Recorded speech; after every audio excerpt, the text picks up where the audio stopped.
Guys, this Mercedes having a problem with the turbo. We have it later here. So what we found here is this the pipe or the hose going to the solenoid is come out. So you have to put it back. So this lever is gonna move. Okay.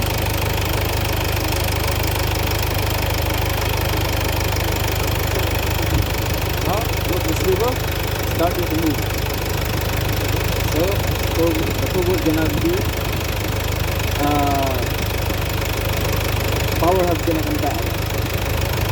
Check this out. Solenoid is working or not. If not working, the turbo hub doesn't have power. That's your video for today.